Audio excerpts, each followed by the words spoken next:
Yes, this is part of a long cycle of instability with behind the scenes maneuvering by Pakistan's military. But the mechanisms used are constitutional mechanisms because there have been some steps to strengthen the constitution and Pakistan's democracy. Those, because they are enshrined now in the constitution, those remain. And that's important. Can this government come in and can the next government come in to enshrine other more positive norms as well as constitutional changes? That'll be important to see.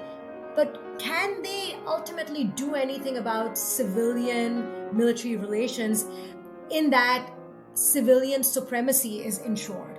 That's still the big question mark. I don't see anything fundamental changing in terms of civil-military relations and that balance or civilian supremacy in Pakistan. So that's important to note. I'm Jacob Schulz, and this is the Lawfare Podcast, April 12th, 2022. Over the weekend, Pakistani Prime Minister Imran Khan, a former international cricket star who later ascended to the role of Prime Minister, was removed from office. Khan lost a no-confidence vote in Pakistani parliament. It came after a few weeks of intense legal and political turmoil. To make sense of the complicated developments, I sat down with Madiha Afzal, a fellow in the foreign policy program at the Brookings Institution. I talked with Madiha about how the situation has developed, how to think about the relative roles of opposition political parties and the military, and what comes next. It's the Lawfare Podcast, April 12th.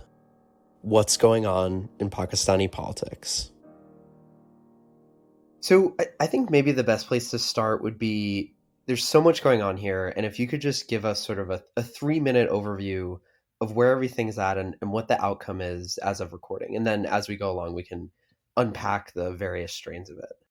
Well, Pakistan had been facing a political crisis for weeks. It began in earnest on March 8th when the united opposition to Khan's government filed a motion of no confidence against him. There was a lot of politicking in the next few weeks, but it seemed Khan was set to lose the vote of no confidence when two sort of critical coalition allies moved from Khan's ruling party coalition over to the opposition. The vote of no confidence was set to take place on Sunday, April 3rd, but that day, out of the blue, the Deputy Speaker of the National Assembly threw out the no confidence motion, saying that it was part of a foreign conspiracy to oust Khan. And then at that point, the president of Pakistan dissolved the National Assembly on Khan's advice. Now, this was extremely controversial, and many legal scholars at that point said that this was unconstitutional. It went directly to the Supreme Court. That following week, Pakistan had sort of a political vacuum. It was unclear what the Supreme Court was going to do, so there was really no government. And the Supreme Court sort of turned this around in pretty record time on April 7th, giving a ruling that basically said all of the decisions of April 3rd taken by the government were unconstitutional and that the vote of no confidence needed to be held that Saturday. So now we come to Saturday, April 9th, and Khan's party filibustered their way through the day. By that evening, it was still not clear whether the vote of no confidence was going to be held. But at that point, it seemed that the speaker would be held in contempt of court if he didn't hold the vote of no confidence. And the Supreme Court was preparing for this. So they opened the Supreme Court late at night. The judges arrived at the Supreme Court. Minutes before midnight, the speaker actually resigned. The deputy speaker of the National Assembly resigned. And at that point, the vote of no confidence did go ahead and Khan was voted out. The Monday after, so April 11th, Shehbaz Sharif, the leader of the opposition, a former chief minister, 3-time former chief minister of Punjab, former brother of the former prime minister of Pakistan, 3-time former prime minister of Pakistan, was elected prime minister. But Khan and his party have resigned from parliament, from the National Assembly. They've been holding huge protests at what they charge is a foreign conspiracy to oust Khan, and they're calling this basically an illegitimate imported government, quote unquote, and a government of thieves, of looters, because of the corruption and money laundering charges against them. So it's going to be a very interesting few months ahead in Pakistan. So a ton to unpack there. I wonder first, where do you think is sort of the natural starting place to think about when things started to go south here? Like when did you follow this stuff fairly closely. Like when was the point where you started to really raise your eyebrows and get concerned as to what was happening? Well, I mean, the opposition has made it no secret that it wants Khan out. It charged that Khan came into power with the support of Pakistan's military. It called him, quote unquote, a selected prime minister. It called the Khan government, quote unquote, a hybrid regime. And Khan himself said, we're on the same page with the military. So the opposition made no secret that it wanted Khan out. A year and a half ago, it formed an alliance of parties with whose sole purpose was to oust Khan, but it never really gained traction. I, was following what the opposition was doing, but I was following more closely how Khan's relationship with the military was changing. That started changing around the fall of last year more overtly. There were always rumors of rifts in the relationship, but it didn't really change. But the changes started occurring, and various factors started changing the relationship around the fall of last year. And the opposition's move to oust Khan, again, moves that had been trying to make for a while, only gained traction essentially this spring, this March, when Khan had essentially fallen out with Pakistan's military.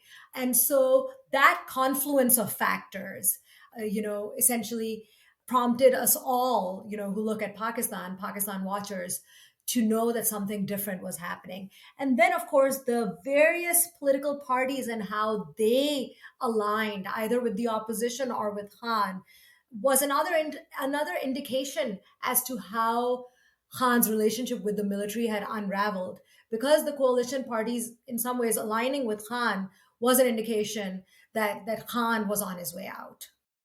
You mentioned that there was a sort of inflection point in March with Khan and the military. Could you walk us through what was the cause of that? Right? Like, is that something that was anticipated? Was there like a precipitating event? Well, the inflection point, I would say, probably happened last fall. And then, I think the factors just added on to one another to make it so that at this point, the opposition in March had enough traction. Essentially, the military had finally withdrawn their support from Khan, and the opposition had enough traction to go ahead and sort of file this no confidence move and be reasonably confident about it. So I would point to three factors. The first is last fall, the appointment of the chief of the Inter-Services Intelligence, Pakistan's intelligence agency. Khan, waffled on the military's suggested appointment for weeks. That there was a lot of speculation then of a rift between Khan and the military, and this causing embarrassment to the military, which could lead to a rift. And essentially, the question was on whether Khan wanted to transfer out the then intelligence chief, who had been seen as a Khan loyalist, and who had helped Khan behind the scenes in the election of 2018. Whether Khan wanted him to be posted out, whether Khan wanted him, there was speculation that he wanted him to be the next army chief. So the dilly-dallying on that, many of us wondered then what it would cost Khan. That's the first. The second factor was domestic governance issues, in particular with the leadership of Punjab, Pakistan's largest province. Khan's choice of chief minister had been controversial for 3.5 years. The military didn't like him. The coalition allies didn't like him. Even some of Khan's own party lawmakers didn't like him. And there had been calls for that chief minister's ouster that Khan had resisted. And ultimately, sort of governance issues and sort of not being able to perform in Punjab was something that made him lose the favor of both the coalition and the military. And in the domestic governance issues, I would also put, the pressures on the economy, rising inflation, rupee that had fallen in terms of its value relative to the dollar, rising unemployment. Rising inflation, of course, it's something that countries are suffering from the world over at this point, but it was hurting the regular Pakistani. So that was a second bucket, sort of domestic governance issues. And I would say the third bucket was rifts that started emerging on foreign policy that have only become fully apparent in recent weeks. And those rifts really have to do with Khan's approach towards Russia, China, and the U.S. Essentially, Khan said that he wanted an independent foreign policy and he wanted good relationships with Russia, China, and the U.S. But in the face of a cold shoulder from the Biden administration, no phone call from President Biden to Imran Khan since President Biden took office last year. Khan's visits very recently in February to Beijing, and then a controversial visit in February to Moscow, ended up looking like he was embracing Russia and China at the expense of the US. On the other hand, the military in Pakistan desires a more balanced relationship, something where it has a very overtly good relationship with the U.S. And the chief of army staff actually, in a speech about 9 days ago, explicitly took a much stronger stance against Russia's invasion of Ukraine than Khan ever did. So he said that we cannot condone this, and there seems to have been a discrepancy, a falling off the same page, if you will, on foreign policy. And the military, in many ways, Pakistan's military establishment is considered to really run foreign policy behind the scenes. So this kind of divergence on foreign policy, this getting off the same page, no doubt hurt the relationship. And you'd spoken before about the position of the opposition here. And when you say opposition, do you mean sort of a unified front of parties? Sort of, is it the case that, in Pakistan, there's a united front among all the different parties that are not Khan's party to, push him out and to oppose his rule? Or is it the case that, over time, because of mounting universal opposition to his tenure in office, the parties sort of coalesced together and gathered steam? That's a great question. So the opposition parties, the two largest ones that have now united into united opposition, are the Pakistan People's Party and the Pakistan Muslim League Nawaz. And these two parties were at loggerheads with each other since the 1980s. They alternated governments, one clamoring for the ouster of the other. But in 2008, after Pakistan's last stint of military rule under Pervez Musharraf, these two parties entered into a compact, kind of a political compact, that they would want to preserve kind of democracy at all costs. And since then, they've had a more conciliatory relationship with each other.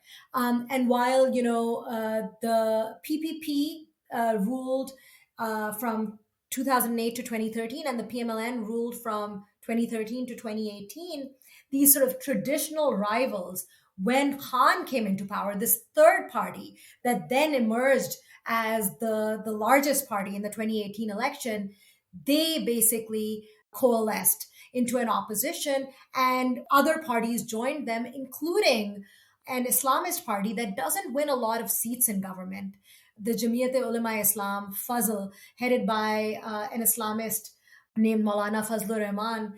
That party doesn't win a lot of seats in government, but it brings out a lot of street power. So these were the three major parties that formed that opposition alliance, whose sole purpose really was to oust Khan. And they were actually saying that, Khan is part of this, a selected, as I said, quote unquote, figure of the Pakistani military, and they argued against the military's interference in politics in 2020 when this alliance formed. But if you take a step back, this is part of a much longer cycle of instability in Pakistan, where opposition parties always clamor for the ouster of the sitting civilian government and the sitting prime minister, whoever the opposition party tends to be. Essentially, the incumbent government or the prime minister loses power when they fall out of favor with Pakistan's so-called establishment, its military. So in that sense, this is not a new event or not a new feature of Pakistani politics, but it's sort of age old. And the opposition parties that coalesce can be parties that have traditionally been rivals, but their objective is working for the ouster of the sitting party. So the other factor that we've maybe talked about a bit less is sort of public perception of Khan outside of just the parties and outside of the military. So maybe just as way of background, could you describe to people who may not know what Khan's sort of past life is and what his stature within the country was, and then maybe chart over time, like what has been the sort of trajectory of how people within the country have felt about him from, the time that he declared his candidacy to his years in office? Well, Khan rose to popularity in Pakistan in the 1980s as a cricket star and took cricket crazy Pakistan to its first World Cup victory, to its only World Cup victory to date in 1992. So he was an international cricket star, an international renowned athlete, also a playboy, and turned to politics after sort of this time where he, through philanthropic giving, founded a network of cancer hospitals in Pakistan. He turned to politics and started out really small. It was just him in parliament for a long time from his party. He eventually, his star rose as Pakistan's military started getting very disillusioned with the two main parties at that point, the PMLN and the PPP, and saw in Khan an alternative politician. And Khan's main stance, it's a populist stance, and it's an anti-corruption platform. So he rails against the corruption of the parties, the old parties, if you will, the PPP and the PMLN. And he argues for an Islamic welfare state for the country. And he's mobilized the youth, the urban youth in particular, of Pakistan, and who sort of are a significant part of his base. So with his party doing well in the Khyber Pakhtunkhwa province that neighbors Afghanistan, and with the support and the backing in some ways of Pakistan's military, he first became, his party became the third largest party in Pakistan in the 2013 elections, and then finally won a plurality and was able to cobble together a thin majority through these coalition parties to form government in 2018. And so when you think about the events of the past, month or so, or even extending out into the fall, what do you think has sort of been the relative weight and influence of A, the military, B, these opposition parties, and C, just declining public satisfaction with his tenure in office? Like, what do you attribute the bulk of the weight to his downfall to? Well, the opposition parties, coalescing, staying united, seizing upon the economy as the reason to ask for Khan's ouster. That's the ostensible story here, right? The overt story. But ultimately, this could not have happened had the military, the establishment, not withdrawn their support from Khan. So without Khan losing that support, the opposition parties, sort of seizing upon the problems with Pakistan's economy wouldn't have gone anywhere.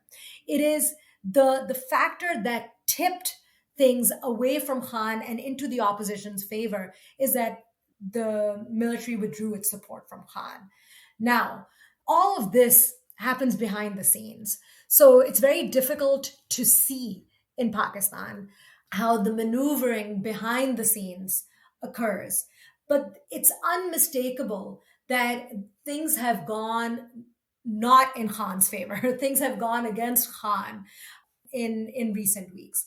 First, key coalition allies stepping away from Khan, including one party that had ostensibly drawn close to Khan and formed the coalition government at the behest of Pakistan's military.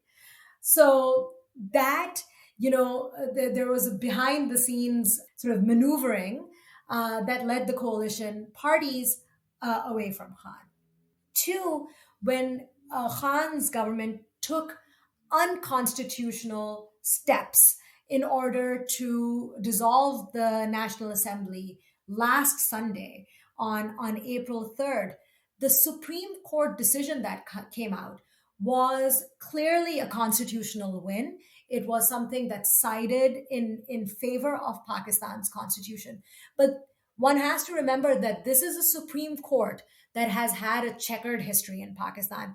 It is a Supreme Court that had rubber-stamped military coups based on what it called a doctrine of necessity, and it's taken other questionable decisions. So the fact that it came out so heavily, yes, in the right way, pro-constitution, some are saying it wouldn't have done had the military prevailed upon the Supreme Court, had it kept its support behind Khan to rule the opposite way. So the military's withdrawal of support here was key in the Supreme Court actually taking the right step to uphold the Constitution and to let the Constitution prevail.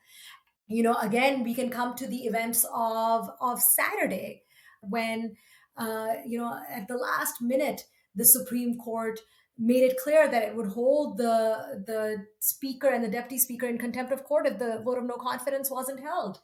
Again, it taking this stance is important. Again, it upheld the Constitution, but would it have taken it had the military pressured it to do otherwise? So the military's standing back, that so-called neutrality ends up playing a crucial role in the chips aligning against Khan. And ultimately, that's the factor that weighs the most, though all the other factors have mattered and all the other factors were needed as well. I wonder just what has surprised you the most about the way this has unfolded, right? In some respects, like you describing this, everything, it makes intuitive sense, but what has been the biggest surprise to you? Going back to 2018, the relationship between Khan and the military, if you had asked me then, I would have said, Khan might be the one prime minister in Pakistan to be in office for 5 years because of that close relationship with the military. Now, other prime ministers have had close relationships with the military in the past, including the brother of the new prime minister, Nawaz Sharif. He was a favored politician of Pakistan's military in the 1980s, and that's how he rose to power. And that relationship also cooled. So there's a history of these relationships cooling, but sort of Khan's particular insistence the first 3 years he was in power, up till this year, that he and the military were on the same page, made many of us think that they had arrived at some sort of equilibrium where Khan had figured out how to manage that relationship in order to preserve his hold on power. And to me, the most surprising thing is how that has unraveled in recent months. and now the new politics that Khan is running, right? So Shehbaz Sharif being the prime minister of Pakistan, the next few months are going to be really interesting because there's going to be the next election sometime in the next few months to a year. That election campaign will be fascinating. But to me, the really interesting things are what is already happening on the ground in Pakistan. So yesterday, as I mentioned, Khan's party led huge rallies in his support. And there were two things to note: their anti military stance, an overt anti military stance, which is quite stunning to see in public protests in Pakistan, and the stance that this is a foreign conspiracy. They're basically alleging, they're pointing fingers at Pakistan's military and at the US and the opposition as all being in cahoots for Khan's ouster. And sort of that overt stance, and then Khan's sort of stance today, he and his party resigning from parliament, basically calling for fresh elections, saying that's the only way forward. This is sort of not working within the system, but this is a politics of agitation. And it's not surprising when it comes to Khan because, he was an opposition politician in 2013 with this sort of politics of agitation, led huge rallies against Nawaz Sharif then. It's not surprising, but it's surprising how quickly he has gone from being the military's favored one to running this opposition agitational street politics again. Within a few days, we have seen this happening, and that's been quite striking. So what comes next? Like what are the next steps, and how will we sort of get a sense of who might be in charge in the coming weeks, months, years? These are big questions. So right now, Shehbaz Sharif is prime minister. The next elections have to be held by the summer of 2023. Shehbaz Sharif has a formidable task in front of him. So the most important thing for him is going to be the domestic economy. Figure out inflation, figure out employment, not easy tasks, right? Not easy asks of anyone. And he has a very short time horizon to turn these things around.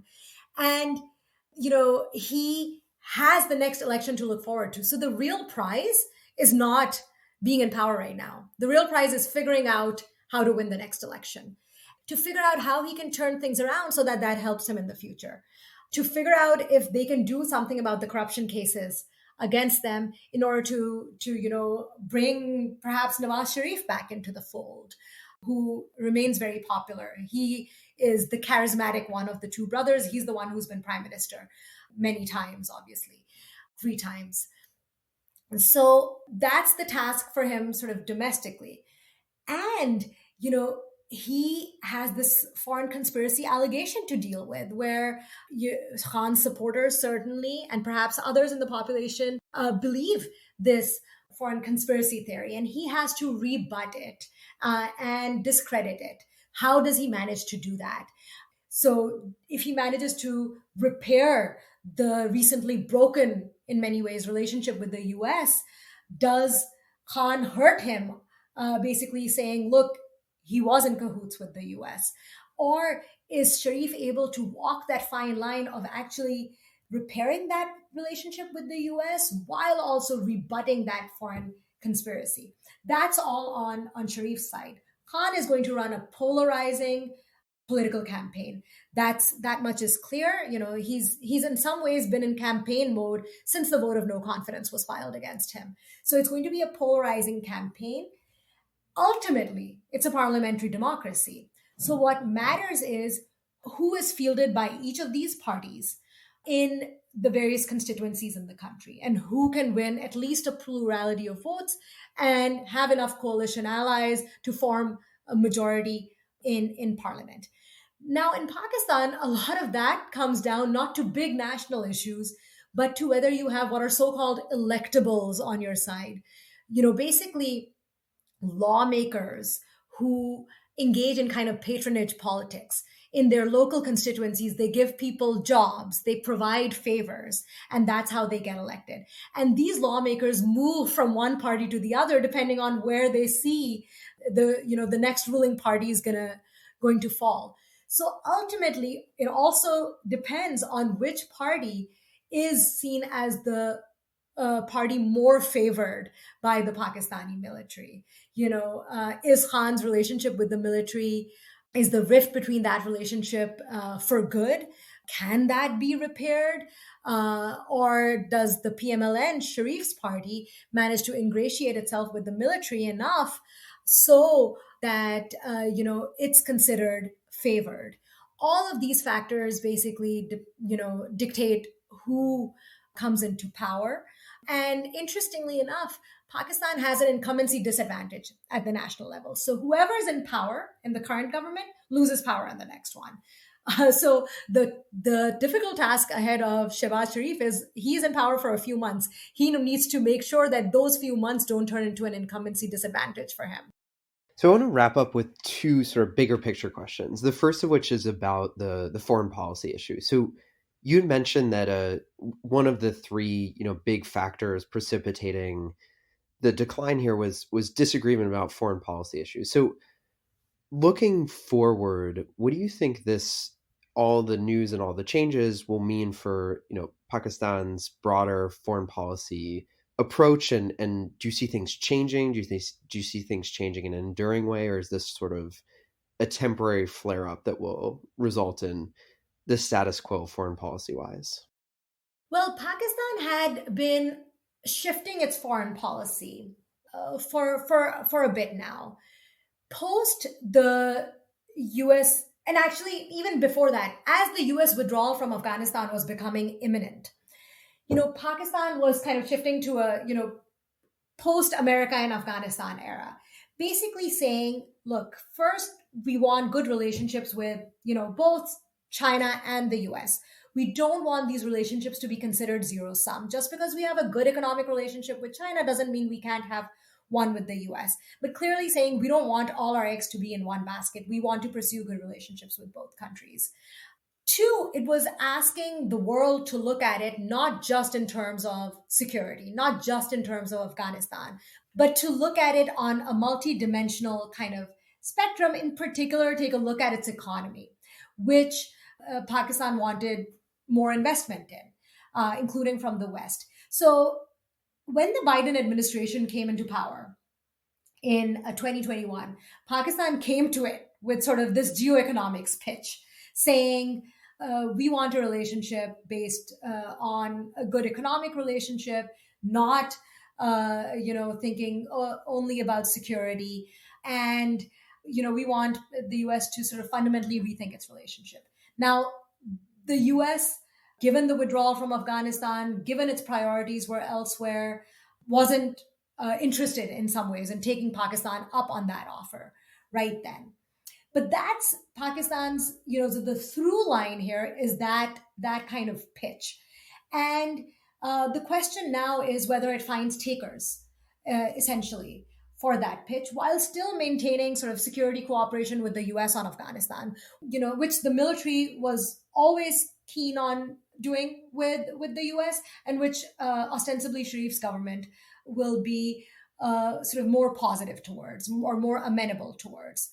So, Pakistan will want to balance its relationship, perhaps move a little bit away from Russia relative to, what had been looking like a Russia-leaning posture, even though it was remaining neutral, but had looked like a Russia-leaning posture because of Khan's visit to Moscow. Perhaps Pakistan will take a bit of a step back from that, but it will seek to maintain relationships with both China, which Sharif's party, by the way, has had a close relationship with, and the flagship of the Belt and Road Initiative was launched in Pakistan in 2015 under Sharif's brother's government. So the relationship with China will remain strong. The relationship with the US, Sharif may want to pursue, but that really depends on whether the US engages. He's also not going to want to, step into this foreign conspiracy theory before the election in the sense that he's not going to want to pursue a positive relationship with the US if it comes at the expense of him losing the next election, because that's something that Khan is going to want to tout in the campaign. So the major, perhaps, recalibration or the major statements on foreign policy may come after the next election, but sort of right sizing or the shifts that had already been in play, moving back towards those will probably happen pretty soon. And to close, I wonder what, looking back and reflecting on all this, what does it reflect about the state of democracy in Pakistan? Does it reflect, in some ways, the stability of institutions like, the Supreme Court ruling in a way that, as you characterize, sort of supports democratic values, or does it reflect more ongoing political turmoil, democratic vulnerability? What do you make of it?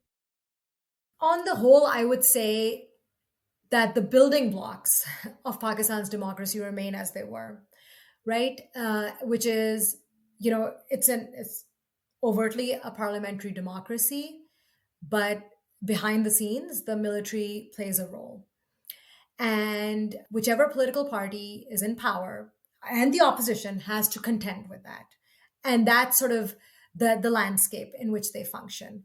Now, a few changes have been made since 2008, since Pakistan's last stint with military rule, to strengthen the constitution so that its democracy, its parliament gets strengthened. And those are what we're seeing play out. So the fact that Khan was ousted through a vote of no confidence and not in any other way is reflective of that. It's important to note that those were steps forward. It's also important to note that Pakistan's military is not interested in being in power overtly. It doesn't want to take over the reins. It does not want to rule directly. It's content to rule behind the scenes. It's content not to show any overt interference. That's also notable. That was not always the case. So, in the long sort of stretch or long view of Pakistani history, yes, this is part of a long cycle of instability with behind the scenes maneuvering by Pakistan's military, but the mechanisms used are constitutional mechanisms because there have been some steps to strengthen the constitution and Pakistan's democracy. Those, because they are enshrined now in the constitution, those remain, and that's important. Can this government come in, and can the next government come in to enshrine other more positive norms as well as constitutional changes? That'll be important to see. But can they ultimately do anything about civilian military relations in that civilian supremacy is ensured? That's still the big question mark.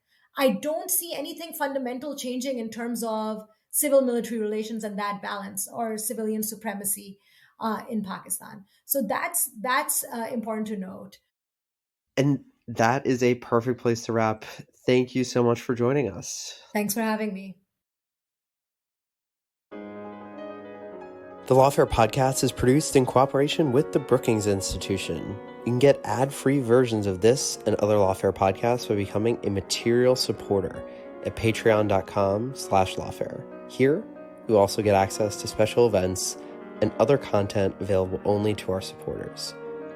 You can join us later this April, for example, when we'll be hosting a joint live show with Georgetown Law about the implications of the Russian invasion on the international legal system. You can rate and review us wherever you get your podcasts, and look out for our other podcasts, including Rational Security, Chatter, and the latest Lawfare Presents podcast series on the government's response to January 6th, The Aftermath. And you can check out our written work at lawfareblog.com. The podcast is edited by Jen Patiahau, and your audio engineer this week was Kara Schillen of Go Rodeo. Our music is performed by Sophia Yan, and as always, thanks for listening.